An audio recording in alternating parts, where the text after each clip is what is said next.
antara nikmat kurnia-Nya yang telah dilimpahkan kepada kita semua, sehingga di malam hari ini kita bisa hadir untuk sholat maghrib berjamaah yang dilanjutkan dengan kajian Al-Islam dalam rangka untuk menambah wawasan keislaman kita sekaligus menambah mantapnya keimanan kita. Mudah-mudahan kehadiran kita pada malam hari ini diterima sebagai amal soleh di sisi Allah Subhanahu wa Ta'ala. Bapak Ibu yang kami hormati, kita sudah masuk tanggal 17 Februari. Itu berarti kita sudah masuk tanggal 18 Sya'ban. Berarti puasa kita kurang sekitar 10 hari atau 9 hari.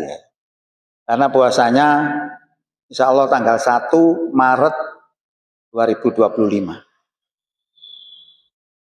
Lalu kemudian hari rayanya nanti akan jatuh pada tanggal 31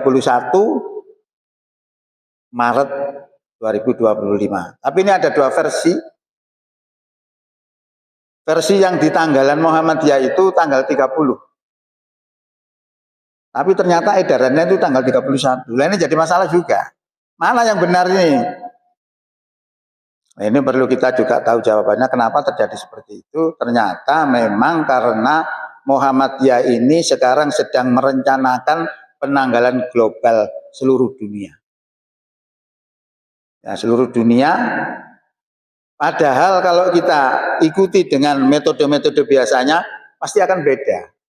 Nah, ini rencananya akan disamakan semua. Yang disebut penanggalan global. Nah, yang 30 kemarin itu rupanya itu adalah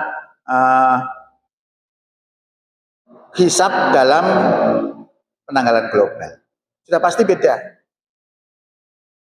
Nah, kalau yang hisab sekarang ini diedarkan tanggal 31 Maret. Kalau tanggal 31 Maret berarti posonya 30 hari. Insya Allah ini sama hari rayanya. Itulah yang harus kita ketahui, bahwa terjadi perbedaan pendapat dan sebagainya itu memang hal yang wajar, ya. Karena mereka semua mengacu kepada sumber hukum Islam dari Quran dan As-Sunnah. Hadirin rahimakumullah. Pertanyaannya adalah, untuk apa kita berpuasa? Kita sudah berpuasa menahan makan, menahan lapar dan dahaga, dan menahan segala-galanya dari terbit fajar sampai terbenam matahari. Untuk apa? Nah, ini harus kita ketahui hikmahnya. Kalau kita ketahui akan mantap. Sebab orang puasa itu kan nggak enak sebenarnya. Mangan stino bleng, bengi-tangi, sahur, sebelum sahur sholat malam sih yang disebut tarawih, berat. Ada apa? Untuk apa kita berpuasa? Ya, karena berpuasa itu satu merupakan kewajiban.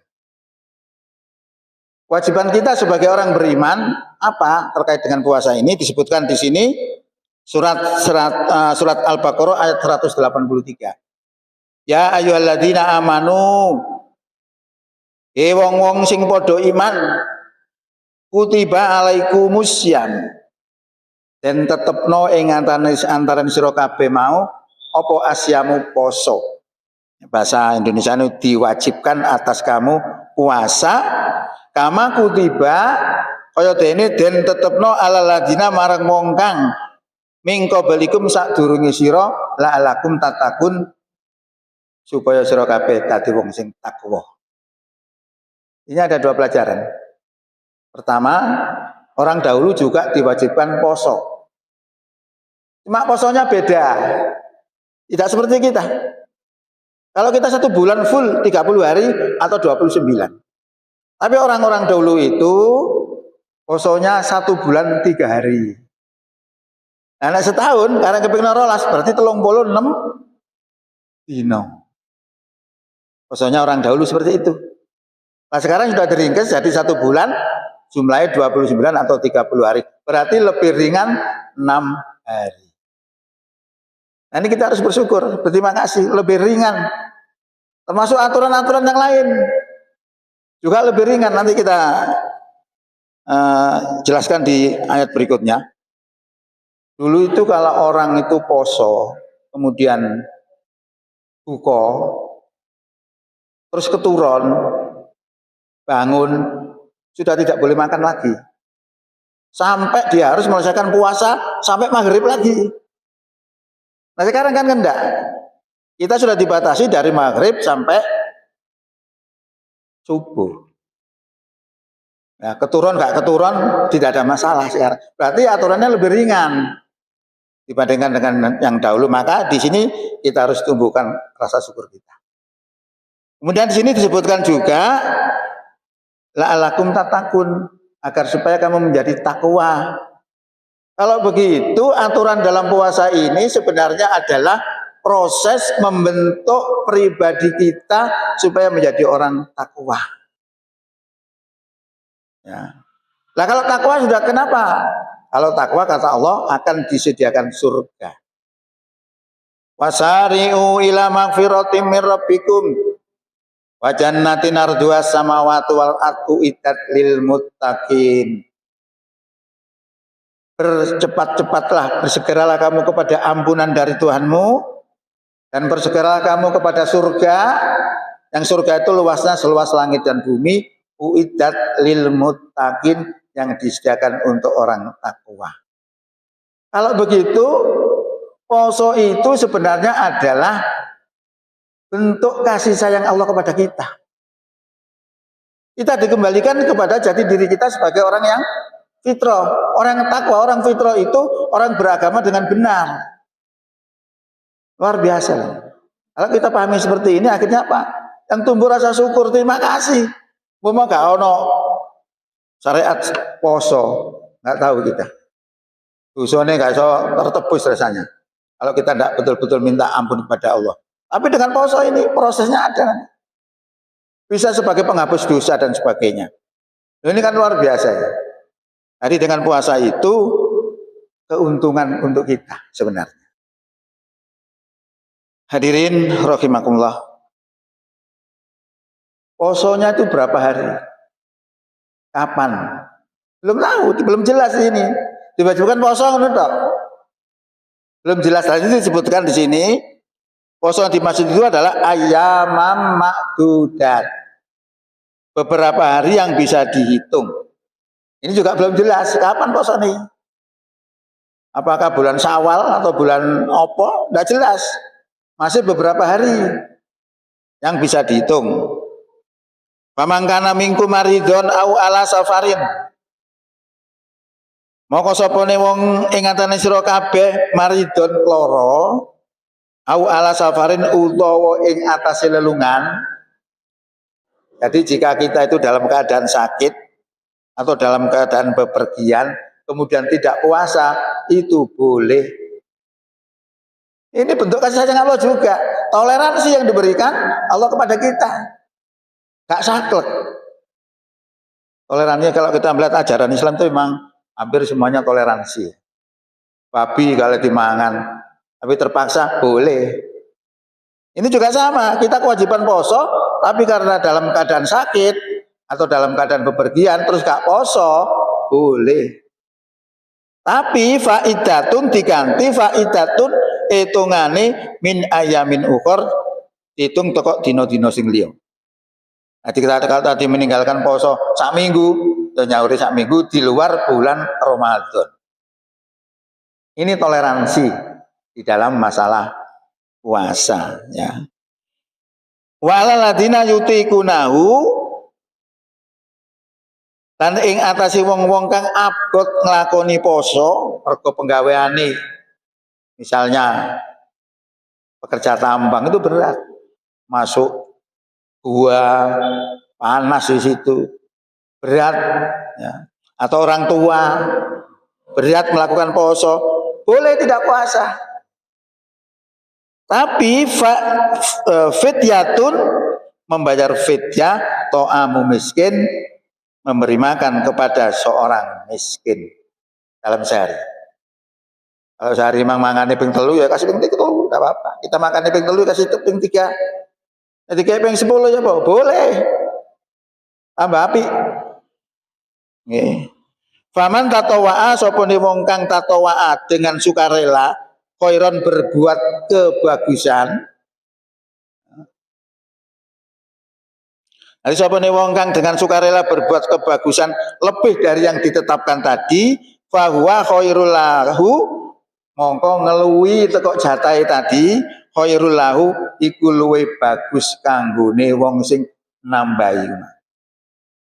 Ini aturan. Ya, seperti itu. Ini adalah dispensasi yang diberikan oleh Allah, kebaikan-kebaikan yang diberikan oleh Allah, aturan-aturan di dalam berpuasa. Wa antasumu khairul lakum, lan ing yen to sira kabeh poso, dalam bepergian poso oleh. Gak poso juga boleh.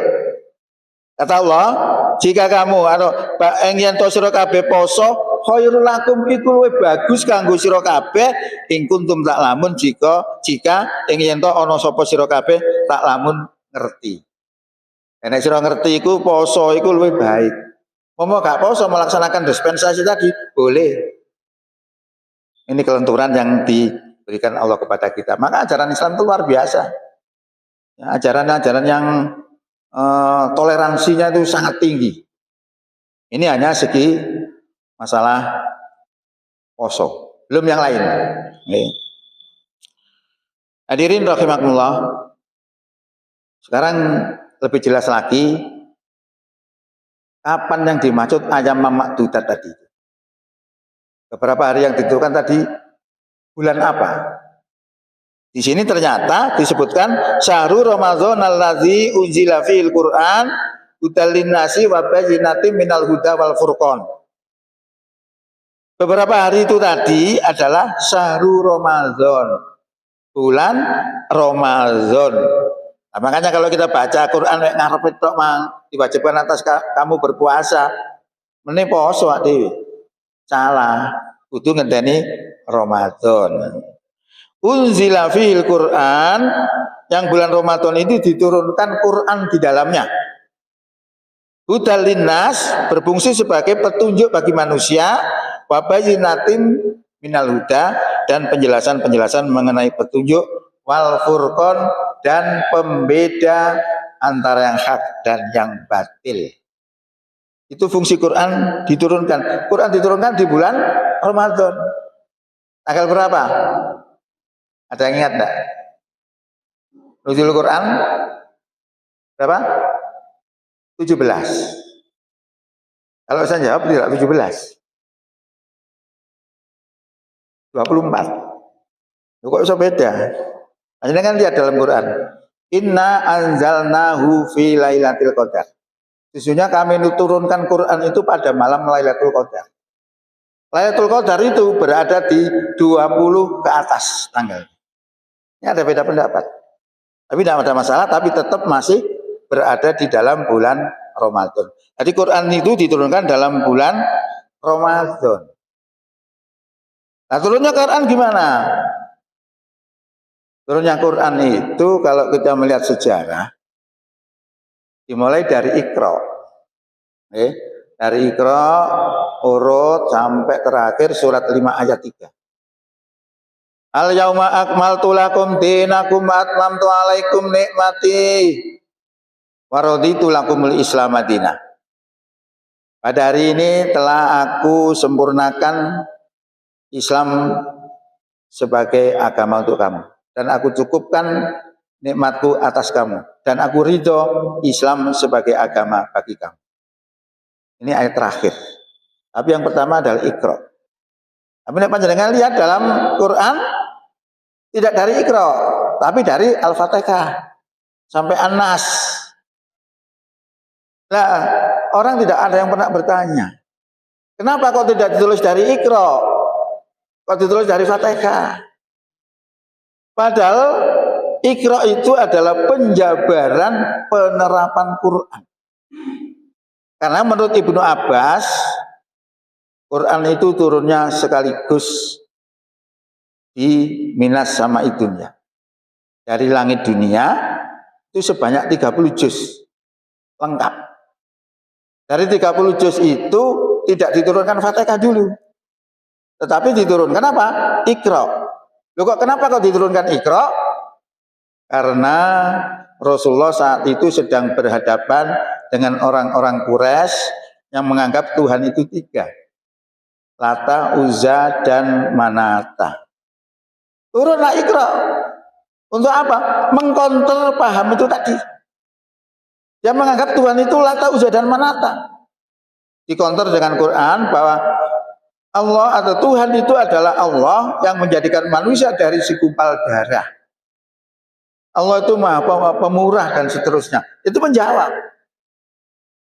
Lalu berurutan sampai terakhir surat 5 ayat 3. Berarti surat yang turun dari Iqra tadi sampai surat 5 ayat 3 adalah penjabaran bagaimana melaksanakan Quran.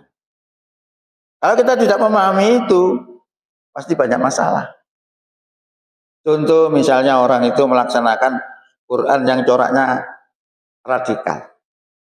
Quran diterapkan. Ternyata dalam perjalanannya keradikalannya tadi kalah dengan kebatilan. Loh kok bisa? Ya karena dia tidak memahami itu tadi. Ayat-ayat yang keras itu coraknya kayak apa, yang tidak keras juga coraknya kayak apa. Nah, karena kalau kita melihat sejarah betul-betul itu bahwa Islam itu diturunkan adalah untuk kedamaian. Dalam perjalanan kedamaian, mendakwakan kedamaian itu ada yang ganggu. Jangankan Islam ya, namanya kalau di YouTube itu namanya Gus Idam itu ya, ceramah pendengarnya begitu banyaknya. Lu ada yang nggak terima, siapa? Dukun-dukun. Karena apa? Banyak terhipnotis atau banyak terpengaruh oleh dakwahnya Idam. Nah sama ketika Nabi berdakwah itu begitu. Banyak pengaruh-pengaruh yang sangat mempengaruhi, sangat berpengaruh kepada figur Nabi. Goncang itu politik di situ. Maka mereka membuat makar. Nah setelah membuat makar untuk menghancurkan Nabi dan Islamnya itu, turunlah ayat-ayat yang coraknya radikal. Itu sebagai solusi untuk mengatasi masalah itu. Umpama tidak ada yang ganggu, ya tidak bisa diterapkan ayat itu. Ini juga termasuk salah satu kita cara memahami Islam. Jadi di sini tadi dijelaskan oleh Allah bahwa yang dimaksud beberapa hari poso tadi itu adalah bulan Ramadan, yang kebetulan juga bulan Ramadan ini diturunkan di dalamnya itu Quran. Yang Quran itu fungsinya sebagai petunjuk untuk manusia dan penjelasan-penjelasan mengenai petunjuk itu dan pembeda antara yang hak dan yang batil. Hadirin rahimakumullah. Faman syahida minkumus sahra, faman syahida moko sapa wong kang nyakseni minkum setengah saking sira kabeh asaro ing wulan iku, berarti nyakseni ing wulan Ramadan, fal yasumhu moko supaya dheweke poso. Berarti poso itu ketetapannya adalah kalau kita sudah menyaksikan bulan Ramadan melalui tanggal bulan itu, ya, Komariah. Nah, tanggal bulan ini melihatnya ada dua model. Yang pertama dari Nabi itu mengatakan menggunakan ru'yat. Ya. Nah, menggunakan ru'yat itu memang zaman dulu itu orang tidak bisa hisab. Tetapi setelah ru'yat ini dipraktekkan, itu juga banyak masalah. Misalnya kalau di Saudi sudah kelihatan bulan, kemudian di sini belum, itu pasti beda. Saya itu pernah mengikuti ru'yat itu kurang lebih 6 kali. Saya itu belum pernah 1 kali pun melihat bulan. Kenapa? Karena ketika dilihat dengan teropong itu, yang kelihatan itu putih. Putih ini ternyata uapnya laut. Ya, kena uapnya laut itu tidak kelihatan. Nah masalah juga. Apalagi nanti kalau mendung. Kalau mendung juga masalah, nggak bisa melihat. Memang kalau di dalam ajaran Nabi itu, kalau kita tidak bisa melihat karena terganggu seperti itu, disuruh menggenapkan 30 hari. Ya, bulan Sa'bannya 30 hari. Nah, karena problem-problem seperti itu, maka Muhammadiyah mengambil inisiatif berijtihad menggunakan metode hisab. Nah, metode hisab ini sumbernya dari Quran. Walladzi ja'ala samsa diya awal qamara nura faqad taruhu manazila lita'lamu adadas sinina wal hisab. Alayah. Dialah Allah zat yang telah menjadikan matahari bersinar dan menjadikan bulan juga, dan menetapkan manzilah-manzilahnya. Untuk apa? Lita'lamu adadas sinina wal hisab, supaya kamu bisa menghitung tahun dan bisa melakukan hisab. Jadi dari hadis tadi ke Quran, karena apa? Ada problem. Nah, makanya di Muhammadiyah itu kalau tidak cocok, tidak menganggap kafir, tidak. Orang lain yang nggak cocok dianggap kafir. Muhammadiyah tidak, karena apa? Berpegang pada hadis juga. Siapa berijtihad sudah memenuhi persyaratannya, nek salah nilainya 1, nek benar nilainya 2. Maka hal biasa kalau terjadi perbedaan pendapat itu di Muhammadiyah itu jadi biasa. Nah, itu perbedaannya dengan pandangan-pandangan lain. Maka termasuk Muhammadiyah ini masuk kategori aliran moderat. Hadirin rahimakumullah. Kemudian yang kedua tadi adalah dengan hisab itu tadi seperti itu karena dianggap ada banyak problem. Wa mangkana maridon lan sopone wong kang loro au ala safarin utawa ing atase lelungan terus gak poso boleh faidatun mongko ngitunge min ayamin ukhor kok dina-dina sing liyane poso. Jadi di luar bulan puasa kita tinggalkan puasa berapa hari, kita ganti. Itu adalah kebijaksanaan Allah. Maka sebenarnya Islam itu tidak perlu diajari toleransi. Karena apa? Karena ajarannya sudah toleransi. Nah, cuma orang-orang itu kan seperti menuduh Islam itu gak iso toleransi. Lu sangat toleransi. Kalau tempat ibadah aja gak boleh dirusak. Tempat ibadahnya orang kafir itu gak boleh dirusak. Kurang apa itu? Kurang toleransi lah seperti itu. Kita tidak memaksa orang masuk Islam. La ikraha fiddin, toleransi ini. Toleransi dalam beragama.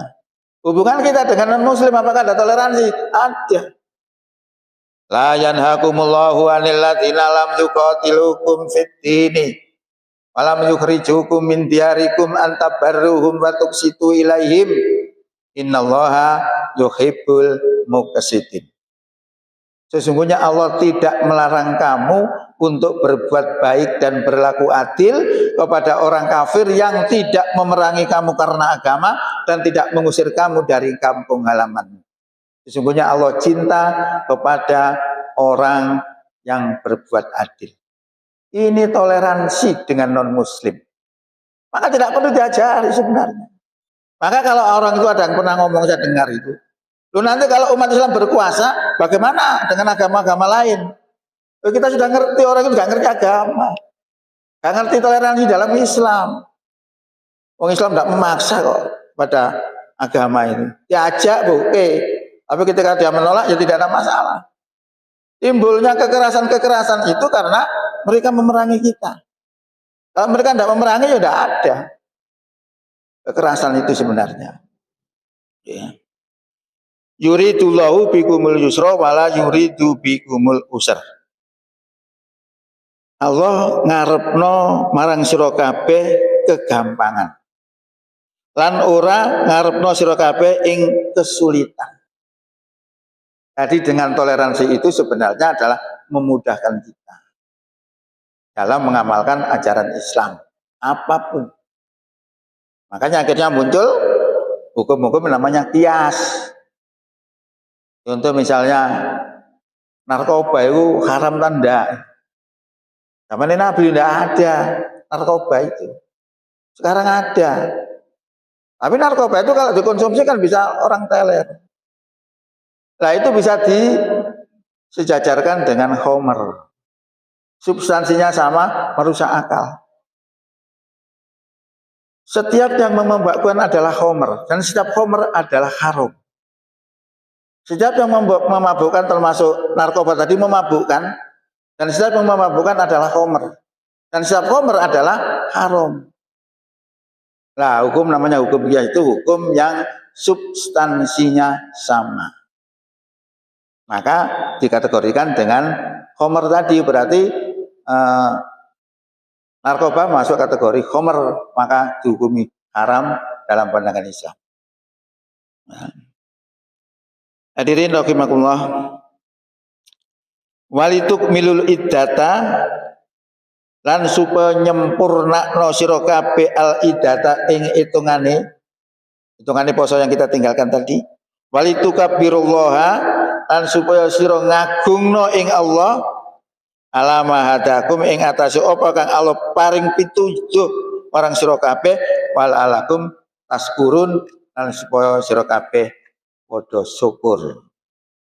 Nah ini adalah kenapa kita kok berpuasa.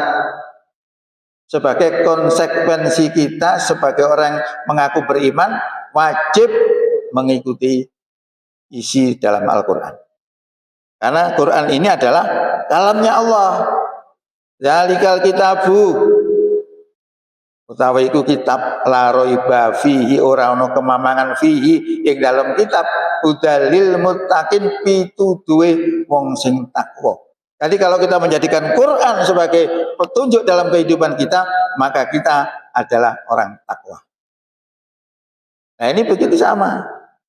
Ini petunjuknya memerintahkan kepada kita supaya melakukan puasa. Nah ini salah satu kenapa kita harus puasa. Karena kewajiban.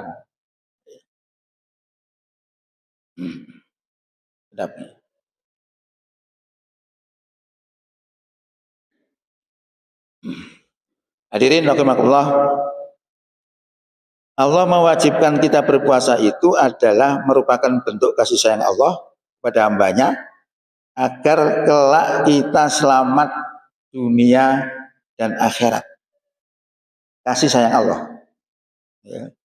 Makanya di ayat 183 tadi surat Al-Baqarah setelah menyebut kewajiban bagi orang yang beriman untuk puasa, lalu di akhir ayat itu Allah sebut la'allakum tattaqun agar supaya kamu menjadi orang takwa. Nah ini sebenarnya adalah bentuk kasih sayangnya Allah kepada kita. Ya. Karena sebulan penuh kita dididik untuk menjadi orang yang baik, sehingga ketika keluar dari bulan Ramadan kita sudah terbiasa dengan akhlak yang mulia yang merupakan ciri khas orang yang beriman dan orang yang takwa. Kalau sudah takwa, maka Allah janjikan akan memasukkan ke dalam surga. Ya.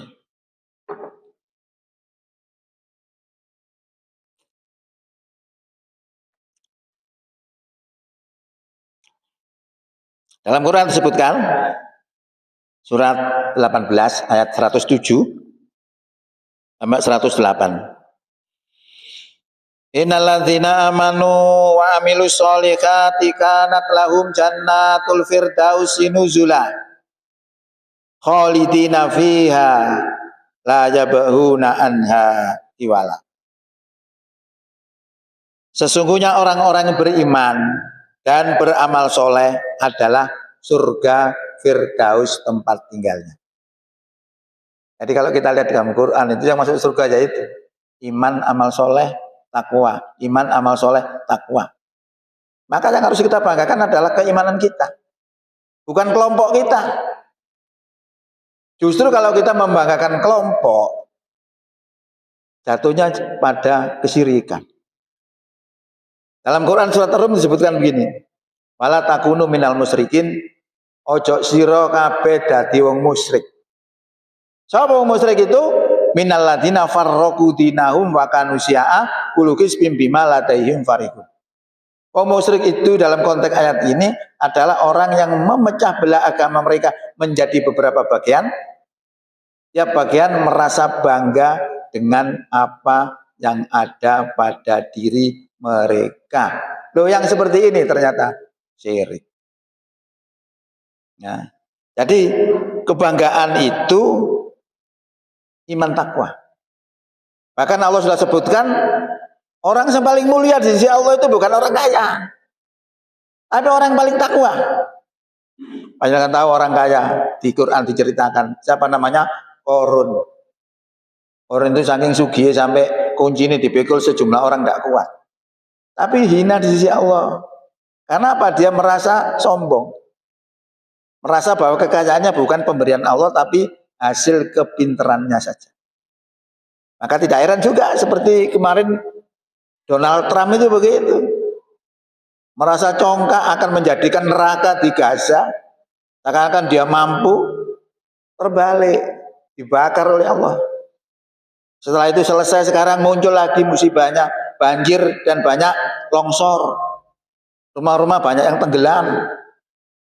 Kurang apa ini? Nah, kesombongan-kesombongan itu harus kita pelajari dalam Quran seperti itu. Korun juga begitu, didelepno mbek Allah nanggone tanah. Tapi bukan karena kayanya. Kemuliaan di sisi Allah itu adalah inna akramakum indallahi atqakum.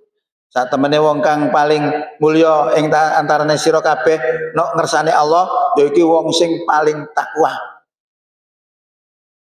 Jadi kalau kita umat Islam itu begitu. Gak usah keder ndelok wong sugih. Kalau kita dengan orang alim takwa, kita patut untuk acungi jempol. Khalidina fiha, mereka kekal di dalam surga, la yabghuna anha khiwala, mereka tidak kepingin pindah dari surga itu. Ya pasti saja. Surga kalau pengen pindah ya. Kemudian juga disebutkan tadi wasari'u ila magfiratim mir rabbikum wa jannatin arduhas samawati wal ard uiddat lil muttaqin. Bersegeralah kamu kepada ampunan dari Tuhanmu dan bersegeralah kamu kepada surga. Yang surga itu luasnya seluas langit dan bumi yang disediakan untuk orang yang takwa. Bisa petili di dalam Quran itu begitu. Yang masuk surga itu iman takwa, amal soleh. Hadirin rahimakumullah. Seperti halnya orang melarang untuk minum khamr. Ya, seperti halnya Allah melarang untuk minum khamr. Ini merupakan kasih sayang Allah kepada kita. Agar otak kita tidak error. Ya, tidak teler itu. Kalau kita melanggarnya, maka otak kita menjadi teler. Loh, ini kan sebenarnya bentuk kasih sayang Allah kepada kita. Seperti halnya kewajiban puasa itu tadi diwajibkan ternyata untuk apa? Untuk mencetak, menggembleng kita, mengembalikan jati diri kita sebagai manusia yang fitrah. Manusia yang fitrah itu orang beragama dengan sempurna. Nah, yang bisa seperti itu iman takwa. Nah, itu berarti salah satu bentuk-bentuk kekuasaan Allah. Jadi bentuk kasih sayang Allah itu kepada kita yang lain yang masih terkait dengan puasa, seperti sabda Rasulullah SAW tentang bulan Ramadan ini terbagi menjadi 3 bagian.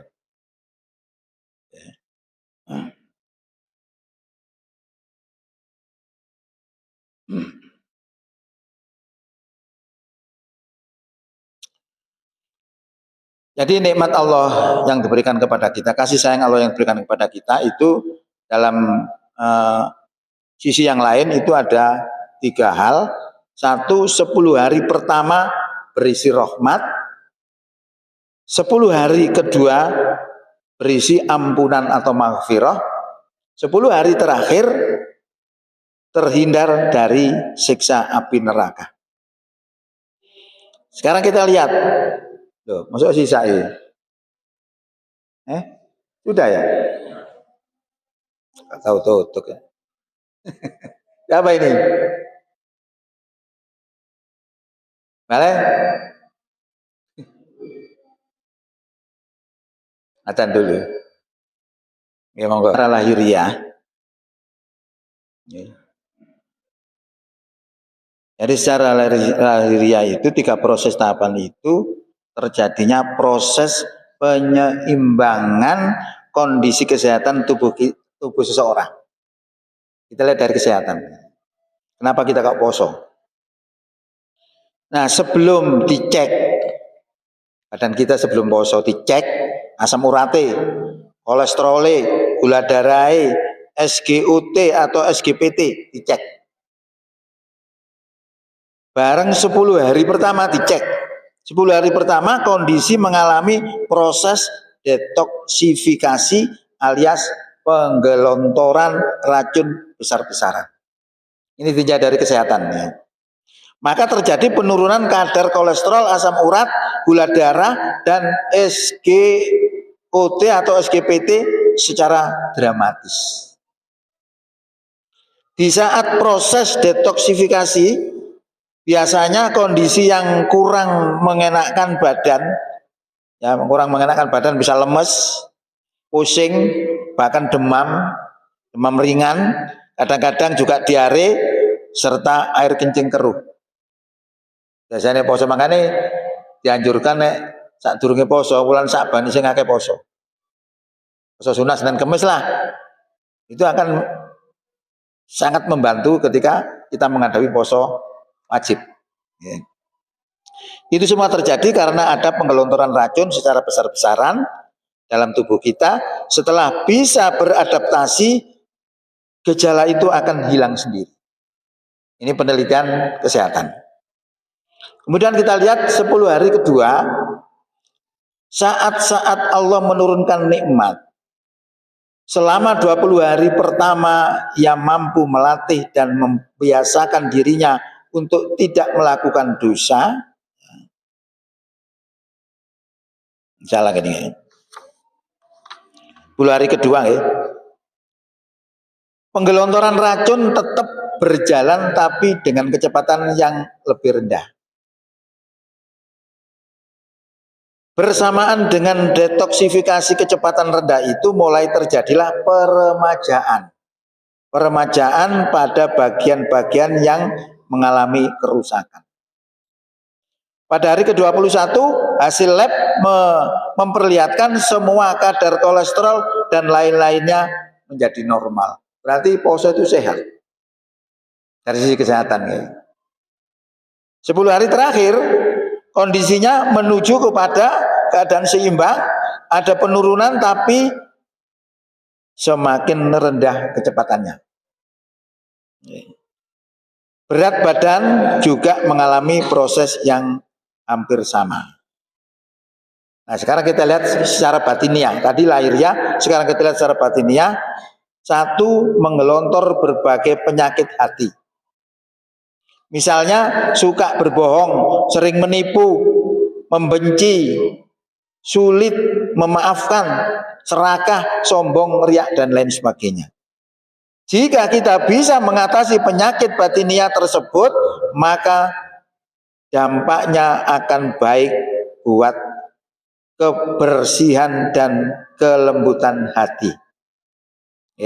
Itu terkait dengan masalah batiniah.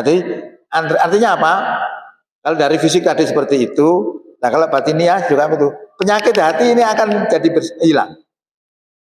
Menjadilah orang itu sehat lahir dan batin.